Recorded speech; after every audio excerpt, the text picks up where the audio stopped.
Well, hello to my Sunday school friends.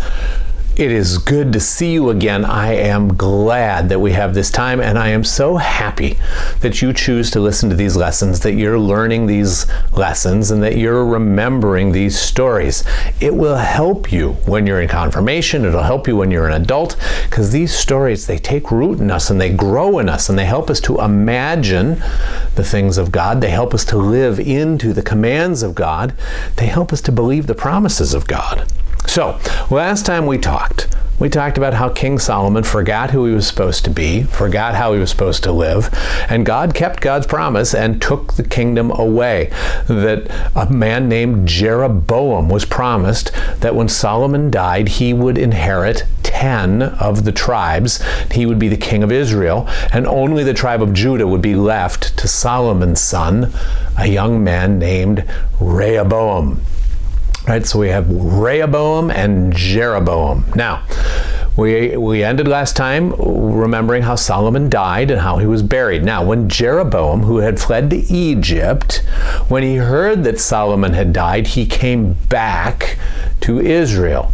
And all of the people of Israel and Jeroboam, they gathered at Shechem. Shechem's a place where Rehoboam wanted to be crowned king. And so there were representatives of all the tribes, and Jeroboam and Rehoboam were all there. But before the people crowned Rehoboam as king, they had a question for him. They asked Jeroboam to ask the question. So Jeroboam and the leaders of the people went to Rehoboam and they said, "Listen, when your father Solomon was alive, he built many beautiful buildings. He did a whole lot of good stuff, but the taxes were enormous. Life was very hard for us. The work was very hard. We want to know if you're going to work us as hard as your father did. So if you make it less than your father made it for us, we will serve you and we'll do it happily." Rehoboam said, "Give me 3 days to think about it." So the people said, "Fair enough, this is a big question. You take your 3 days." Now, the first thing Rehoboam did is he went and he found all of the old guys who had been his father's advisors, Solomon's ruling council, or Solomon's assistants, however you want to say it.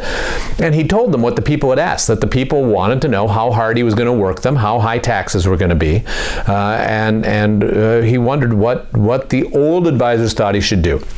And the old advisor said to him, "Listen, your dad really did work him hard. I mean, you grew up in wealth, you grew up in the palace, it was always easy for you, but life was really hard for the people. If you tell them that you will ease off from what your father expected, they will love you and they will serve you."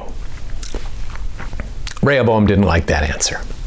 So he went and he got some of his rich young friends together and he said to them, "The people have asked me to lighten the load that my father had on them. What should I say?" And the friends said, "You tell them that they are not allowed to disrespect the king like that. That your father had things hard for them and you're going to make it harder. That your father used whips to punish them and you're going to use scorpions." Rehoboam liked that advice. So, 3 days passed, the people all got back together. They said to Rehoboam, "What are you going to do? Are you going to make our lives easier or make our lives harder?" Rehoboam said, "How dare you talk to me like that? My father punished you with whips. I'm going to punish you with scorpions.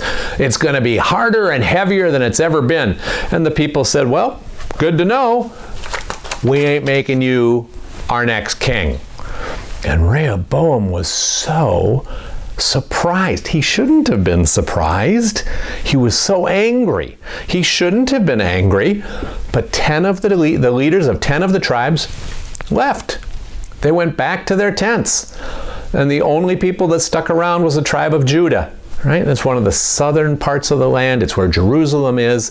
The tribe of Judah made Rehoboam their king. But nobody else did. Now, Rehoboam was very angry about this, and he actually sent one of his overseers, one of the taskmasters, to Israel to tell them that they better fall in line. They better do what they were supposed to do. And the people there were so offended and so angry. They'd already told Rehoboam that they weren't going to be his people, that he wasn't going to be their king. They actually threw rocks at the king's servant, at Rehoboam's servant, until he died. And that got Rehoboam's attention, and he fled back to Jerusalem where he would feel safe. Now, those other 10 tribes, they were looking about for a king. They had some conversations about it. Who do you think they chose?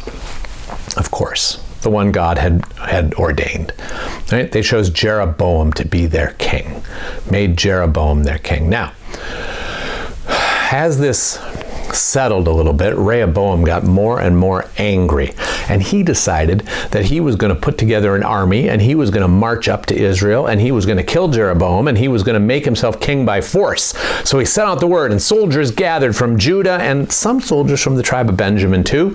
They gathered there under Rehoboam's command. But God sent a prophet to Rehoboam, and he said, no.